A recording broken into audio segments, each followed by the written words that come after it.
Episode number 260. We want to do good. We want to leave our mark. We want to think beyond us. And so it's still that human element. I find it fascinating. Every client gives me more stories. Every client makes me remember how lucky I am that they allow me to come into their world. Welcome to the Be Real Show with Travis Too Tall and Huff, where we talk about life, dreams, social media, and business.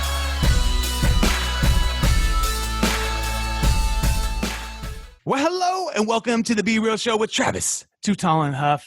Folks, I'm fired up as always. You know, we're going through a little bit different times right now with this Rona, but hey, the only one way to think about life is that you are in control of your story and your style and your brand. And I'm telling you that because we're bringing you our featured guest today, Janel. Dyan, Janel, are you ready to be real?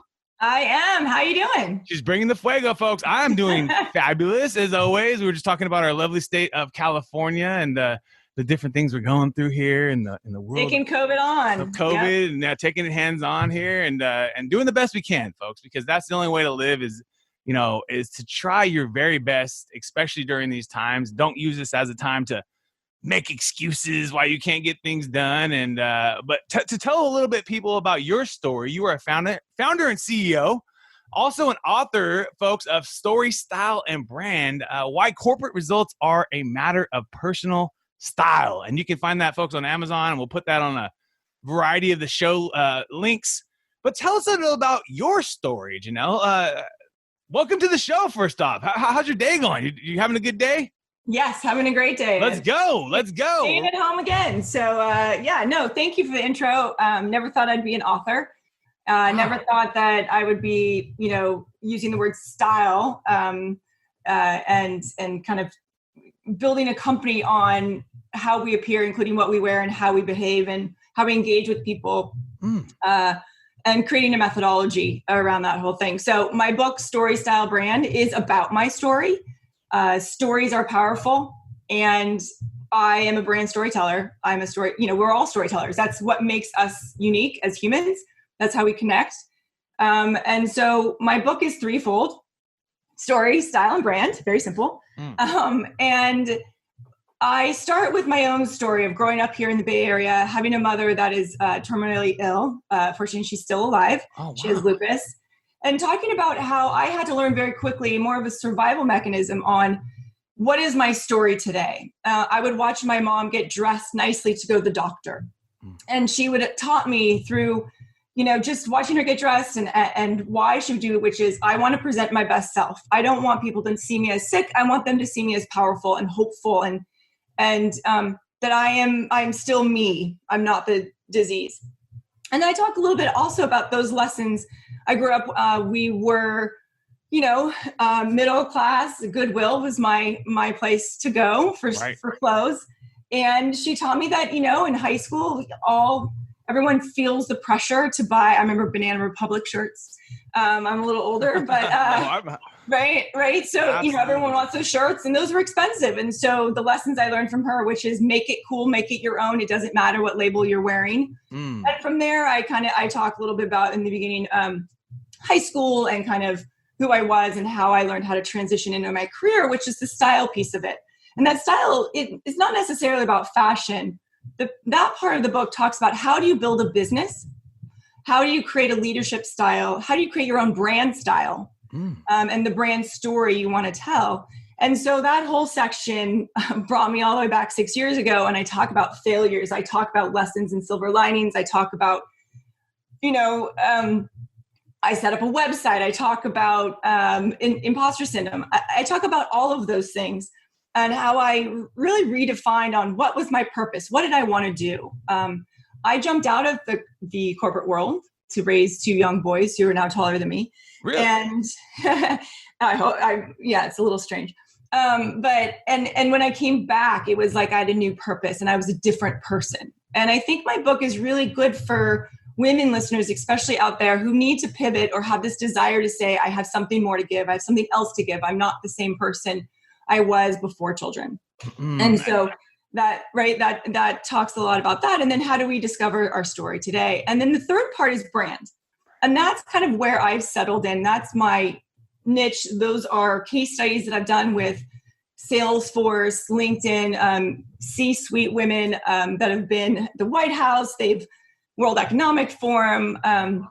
And so these are the women that I work with. And it's just fascinating because it's, we talk about, okay, what's your story? It's a very simple question. It's the most difficult question to answer. Right. And as I did that over the last 6 years, I actually have a methodology that I didn't realize I had until I was approached by a publisher and said, oh, I heard about you. I heard what you do. And you make it in 3 simple steps on how do you get to your own stage, right? How do you tell your story authentically? And part of that is how do you appear? How do you walk? Because we as humans make first impressions. We cannot not do it. Right. Within less than 1 second. It's actually 8 milliseconds. Wow. And either I trust you or I don't. Wow. So, how do we sell a product through a leader if I don't trust you? Right.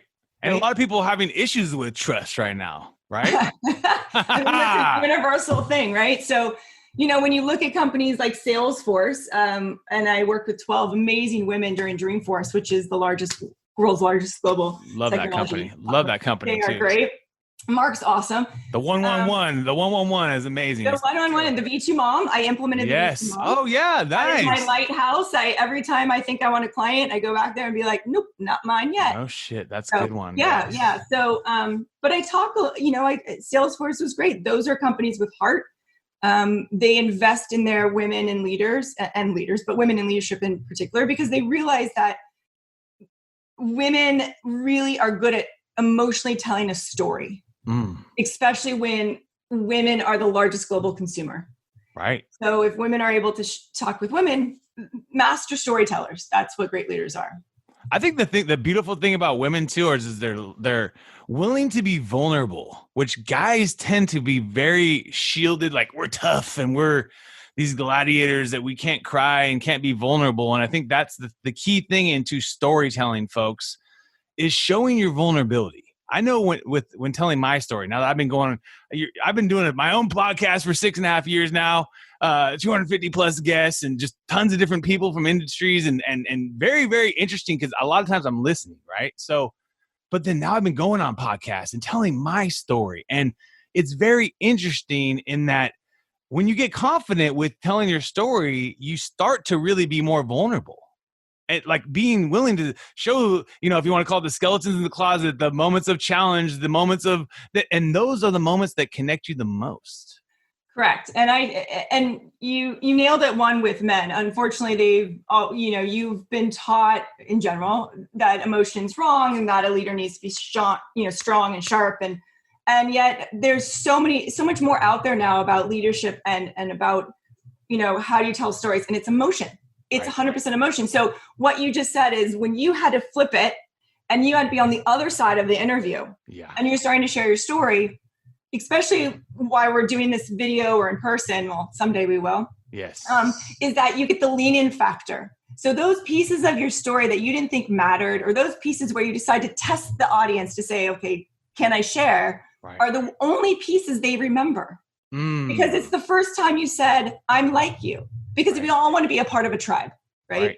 And so if you say, I'm giving you permission to be vulnerable because I'm doing it first, that's why your podcast is probably so, I've listened to several of them. Thank you. You truly enjoy to allow others to have a stage and the platform. And you engage and you're excited. It's like my energy's just shot up tenfold. Let's go. Right. And that's what's important, because that's what we'll remember. And that's what your audience will remember. And I think that's so important right now, right? Because I think coming out of COVID, out of the Rona, obviously the strongest businesses are going to survive. Let's just be real. The weak businesses are going to have, we're going to be going by the wayside, whatever that is. Even the biggest businesses in the world, the AMC movie theaters, and each week it's like, holy shit, like 10 more big, huge businesses file for bankruptcy. And, a lot of times that's just restructuring, folks, but sometimes it means they're never coming back.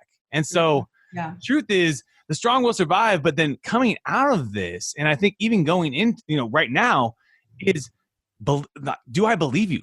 Do I trust you with my money? Do I trust you with my consumer household, power, if you want to call it spending power? And we're going to be more particular with the brands we trust and the brands and it's really easy, folks. We're going to vote with our dollars. We're going to vote with our dollars. We're going to not spend money on things that we don't trust anymore. I think that is somewhat because people are going to realize I need to save money. I can't just be blowing money. And if I don't trust that Nike's, producing ethically, sound shoes, I'm going to find a different vendor for and if they're not telling that story about how they're not having kids in sweatshops that are 5 years old making shoes and selling me for $300 now per shoe, I'm going to choose a different vendor for my shoes, right? It's just one of those things now that we're being a little more smart. Maybe this has created not only a pandemic, but a financial pandemic. And so we need to really now be smart with our money, right? Yeah. I mean, I think with the internet, we can find the stories, right? We can find the backstories. They can no longer brush it to the side and we can't see that. And I think pivoting is essential, if not restructuring. For my company, right now I am giving and sharing as much as I can with the books and with the methodology so that at the end, we're doing this together. Right. Because I'm not here for profit, right? And I think that's really important. I've written a couple articles for Business Insider and stuff, and it talks about purpose over profit. And when you tell the right story and the true story, that creates clarity in the purpose that we can attach to for a product, right? And that creates the vision of where I'm going to go with you, or what this product will do for me, or as a leader, I'm going to take you through this and we're going to get out to the other side. We're going to rise up later. We don't know how long this is going to be. Another thing that's interesting because of how we find ourselves more and more inside and behind the screen, I think it's really important for people to think about the story they tell from what's behind them, right? We no longer have a separate brand or story. We don't have our personal and our professional that no one needs to know about. And I think that's going to be really challenging for some who've taught themselves not to share, right? Not to be vulnerable. And the thing about the news commentators are like for you, right? If you're on TV and you have your puppy walk by or a child or whatever, I'm so more engaged with you, right? Because we're all the same. Yes. Right. And like Jimmy Kimmel and all these guys are doing their shows from the house. They're like, right. I mean, the fact that Montana is behind your head, he's my all time, I love him. Brett Favre, great guy. Unbelievable. Those were the days with Dwight Clark. So those things immediately I engage with you in a different way, and it's subconscious as well. But you're absolutely right. Brand and stories. And you can tell the difference from a brand who believes in the story because the leaders live it, and those who are doing it because they're responding to what the market's saying that needs to happen. Gotcha. And Southwest wants to get you to where you really want to be. It's not we have low rates, right? And those are different messages. Yes. And I think that, I think it's just going to be very important for everyone listening to be real and tell your story today. Don't feel like everything has to be Photoshopped. Don't feel like everything has to be edited. Talk about the vulnerabilities, talk about your story. And I think a lot of times what happens with businesses, they forget to tell the story of the founder. I'm listening to the founder. I just finished the founder of the Boston Brew Company. The beer company that created Samuel Adams and Angry Orchard and some of these crazy, amazing beers. Like I was just fascinated by his story. But the whole thing at the end was, like he was so passionate about how it would taste when you got it. Like exactly that was his most important thing. And that obviously he's got tons of different success and blah, blah, blah. But if you weren't enjoying that beer when you got it, that was his end passion. And like he'd be going and checking it, how it tasted at bars. And it was just fascinating that someone that even owned the company that didn't have to do these things was so if you want to call it embedded in you enjoying their product. And I think that's what has happened for a lot of these CEOs is they're like, I'm too big. I am too, Jeff Bezos is not sitting in people's houses waiting for their Amazon packages to get there. Well, it's kind of like Undercover Boss, right? Undercover Boss. Yes. Yes. And I think you're right. I think we want to know the success is great, but Steve Jobs started out in Sunnyvale in a small little house, which was around the corner from where I grew up, though we didn't go at the same time to high school. Or, Mark Benioff wrote it on a napkin, right? Those are the times where we want to know that you didn't shower for days, right? That you had no money and that you couldn't sleep and all of these tough lessons to get you where you were. Right. But it are those leaders, like you're saying, that never forget to remember how does the beer taste to them? Because as a leader, it's not about you. Right. And I ask a lot of my clients, okay, do you believe in the product that of the company you're leading? And if they don't, then it's like, then why? Why are you leading this? Why do you work for what's your purpose? Like, so you can make a vacuum cleaner, but the story is the difference, right? And then obviously you have to have a good vacuum cleaner. But The people that come to you, when they come to you, what is their biggest question right now, or what kind of story do they want to tell? I mean, I think right now is a tough time to try to figure out what to say exactly, because you could say something and it goes the wrong way on you too, So it's one of those things that's like people are very sensitive right now, and you don't want to be like, oh, we're doing too good as a grocery chain. We're making record sales over here at Albertsons, and or like be mindful that you being in Napa having a glass of wine is probably not is a little tone deaf, maybe to your audience. Right. No, I agree. I think asking more questions and listening is going to be important, especially in the time of Black Lives Matter and these just crazy times of just trying to find understanding of other stories that, again, we may not relate to because we didn't have, those experiences. 100.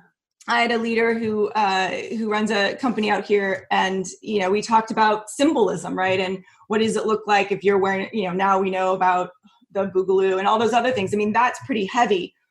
What do you do? And I told him, ask questions. Tell them you don't know. Right. Tell them you're learning, and would you be a part of this? Tell them that you're going to make mistakes. They're more than willing to follow you, if not take the lead for you, because you have no need to take the credit. It's how can we get there together, and that goes back to the whole idea of creating clarity and vision for the future.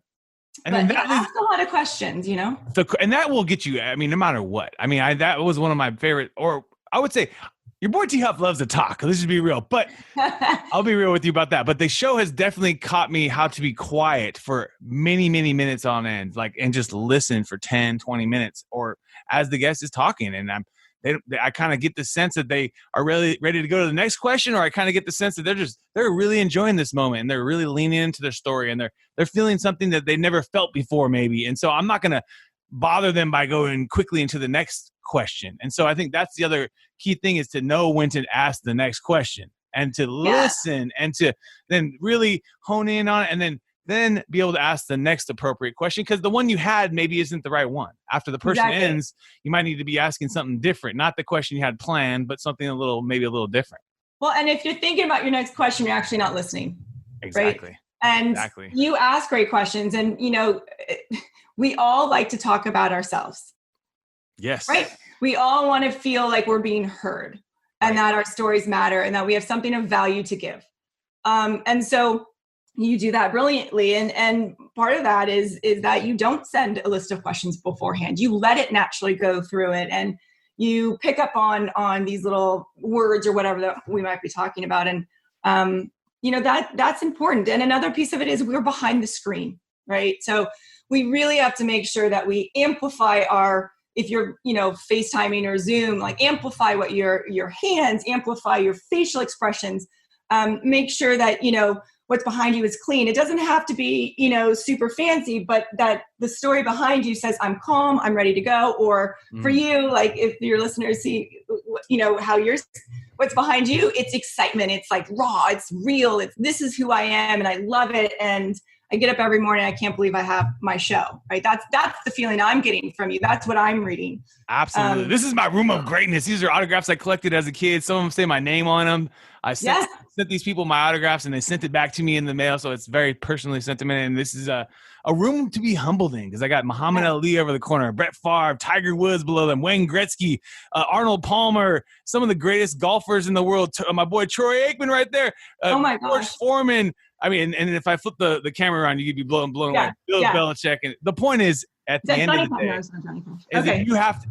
folks, is that you have to, every single day, think about your life as a beautiful story.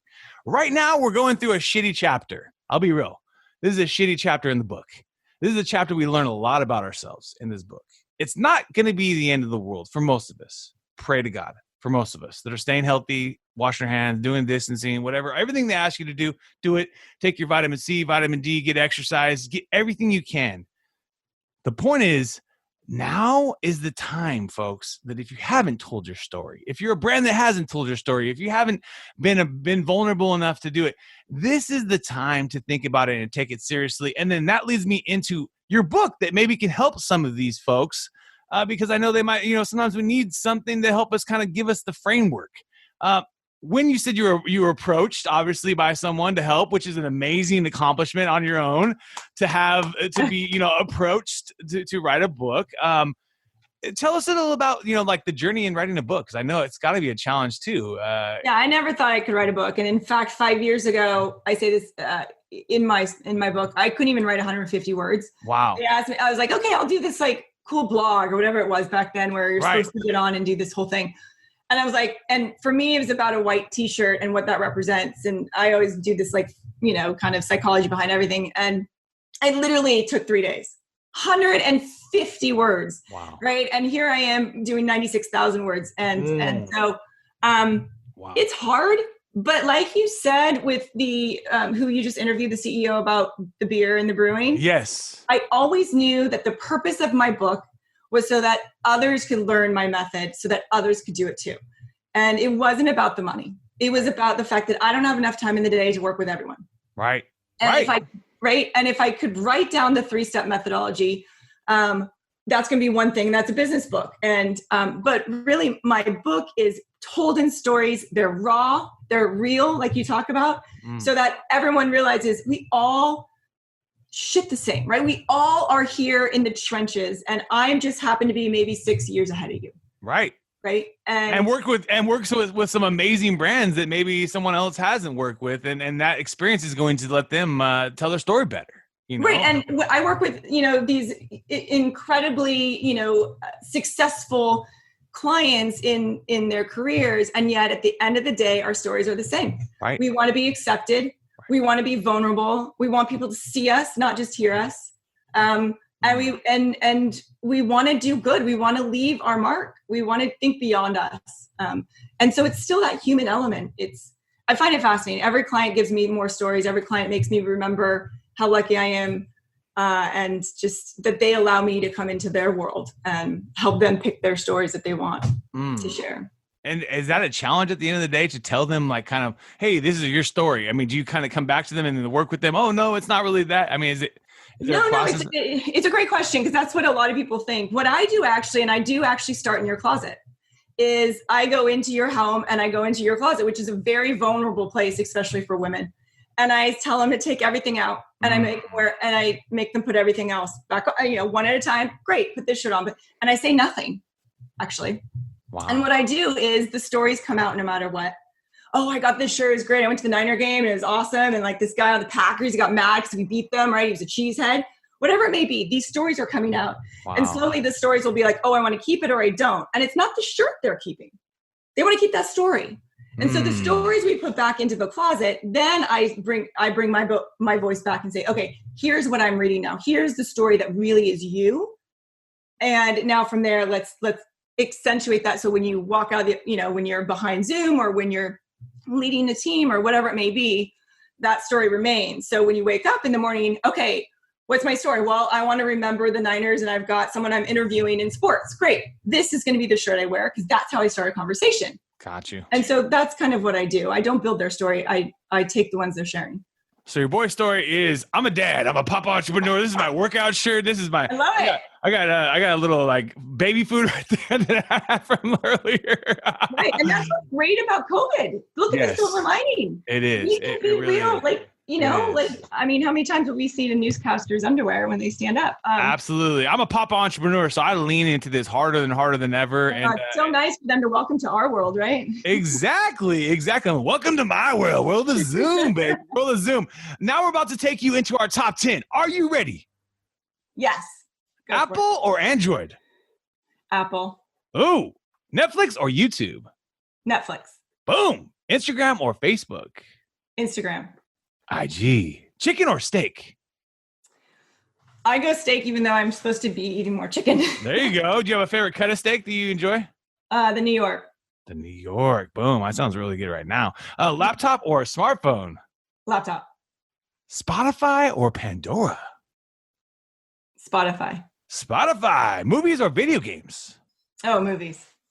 Do you have a favorite movie that you're watching right now, or that you watch? Do you watch it on Netflix, or how do you watch your movies? I am actually going over to Prime Video. Oh, nice. Get it because I'm into the UK stuff, but no, Netflix is my go-to with the kids. Netflix. It's amazing how much content they have on there. It's like you can never watch all the stuff they got on there. Reading books or listening to books? Audible. In fact, I just launched my Audible. Let's go. I know, and I was going to tell everyone that if I'm going to tell my story, I tell it with my voice, even though everyone says hire someone.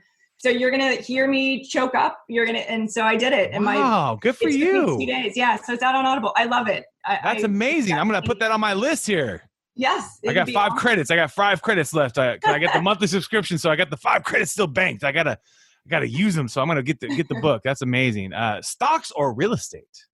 Real estate. When you're thinking about a vacation, you're thinking about going somewhere because we all can't go anywhere right now. Exactly. Oceans or lakes? Lakes. What lake would you go to if you could go right now?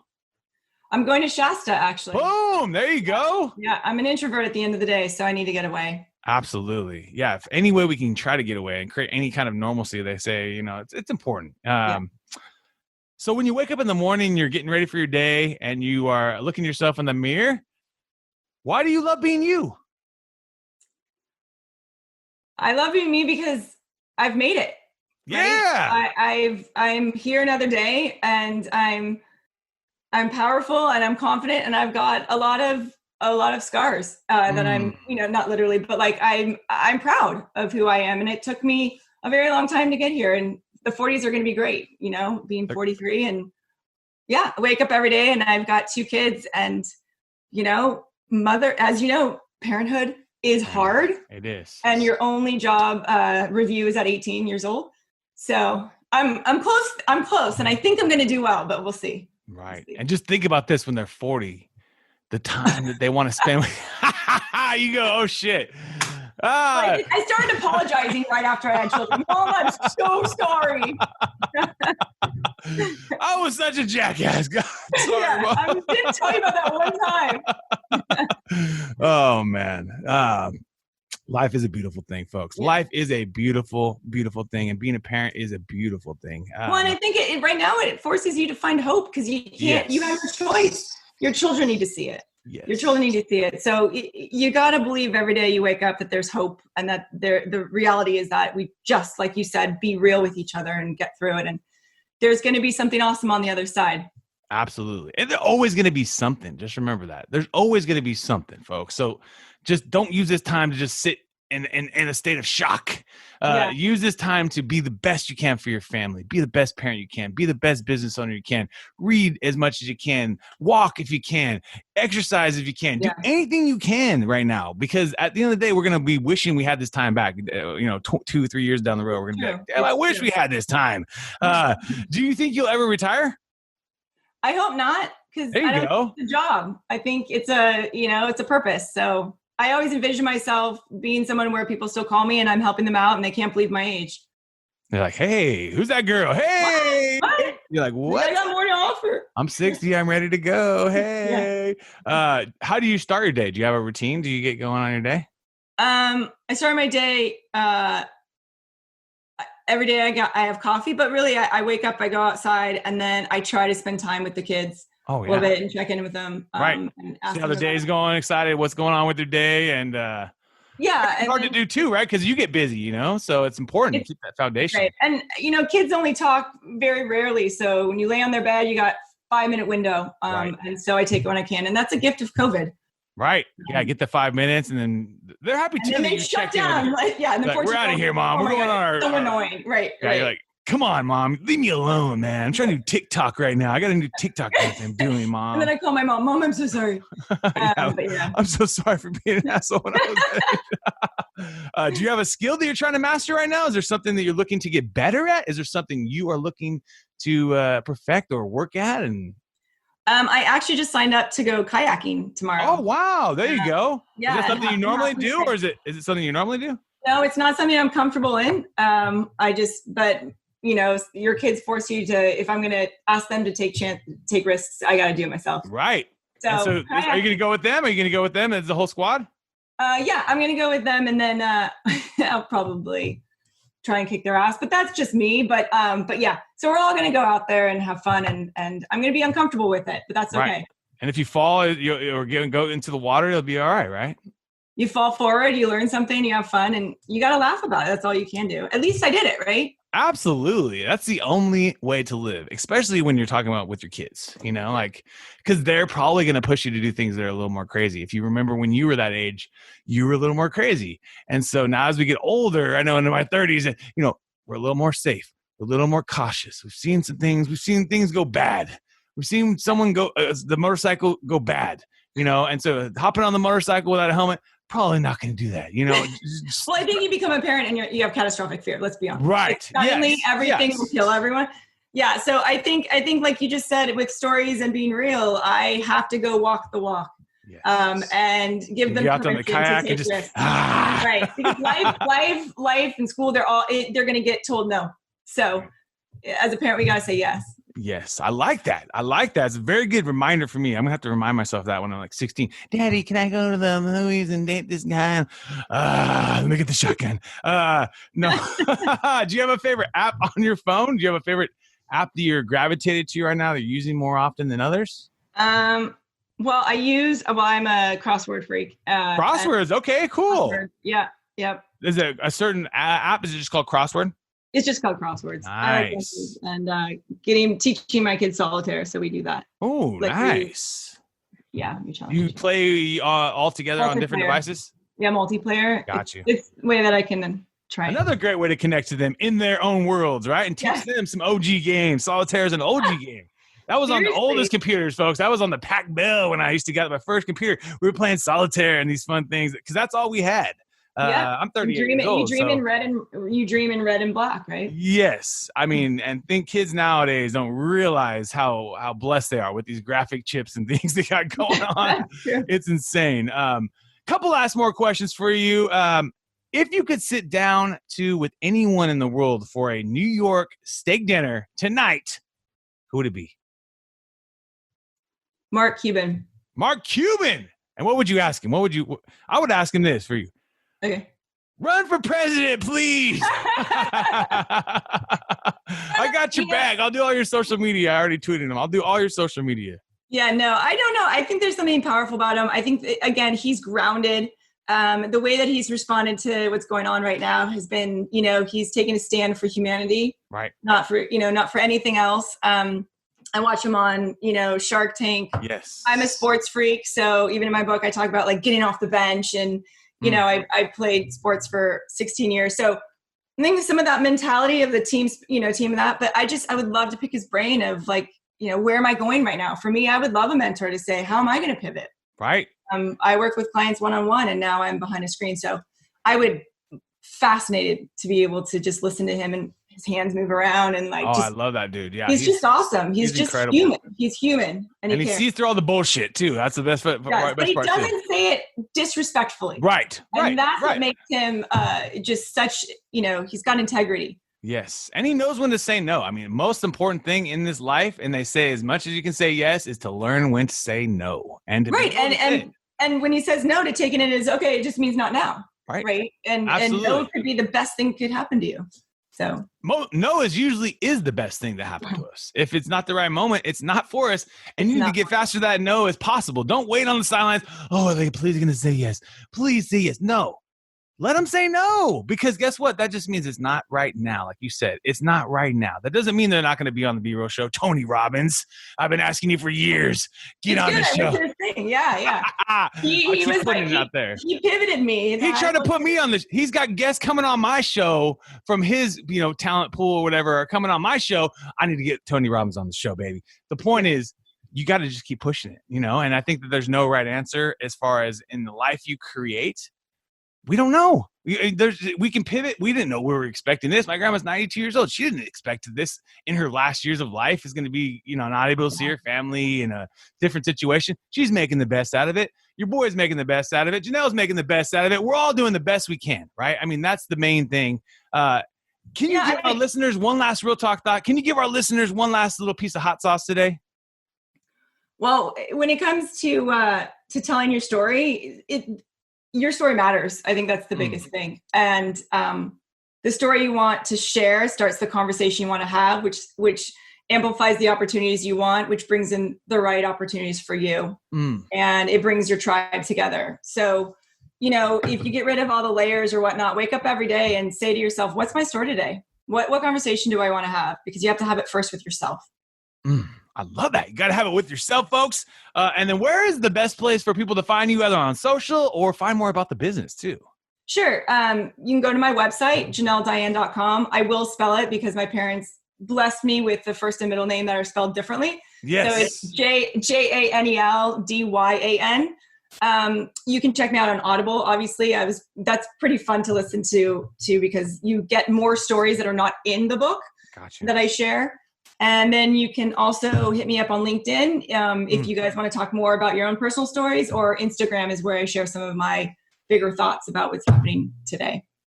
Well, I just want to say I appreciate you for being vulnerable, telling your story, bringing the heat and fuego today, because your boy's always got that energy ready to go. Love your smile. You got a great smile.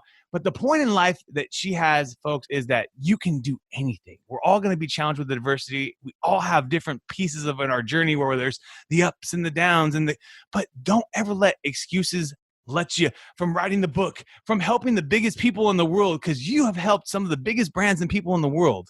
And I'm sure when you look back and when you were your 18-year-old self, you think, wow, I can't even imagine that I would have had this story in this life, even though there's bumps, even though there's adversity. And like you said, the emotions that you're going to be listening. If you guys listen on the audiobook, you're going to be hearing some of these emotions that come out in her story. But the point is that you, my friend, live the most authentic story. And I love that. I think that that's the most important thing. Have a blast kayaking with your kids this weekend. Folks, you've been hanging out with Janel, Dyan, and Travis Too Tall and Huff. We want to thank you again for your time today, and let's keep being real. What another epic episode.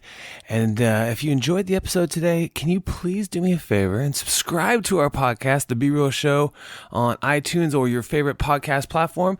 And also take a little time today, if you don't mind, and give your boy T Huff a review. I would really super appreciate it. And thank you so much for listening today. Right now, more than ever, folks, we need to work on our reputation for our businesses. And get those reviews, get those positive reviews, get those positive recommendations on both on your social, but also to market on your website. And that is why you want to check out my business, folks, our software, realtimereputation.us. That's realtimereputation.us. Please check it out. It is literally the best thing that's ever happened to many of our campaigns, as that reviews bring together your social and digital campaigns. And the more positive reviews, as people are making those positive, decisions, they're looking at your, at your reviews. And so the more you can get, the better. And make it easy and automated with realtimereputation.us. Check us out.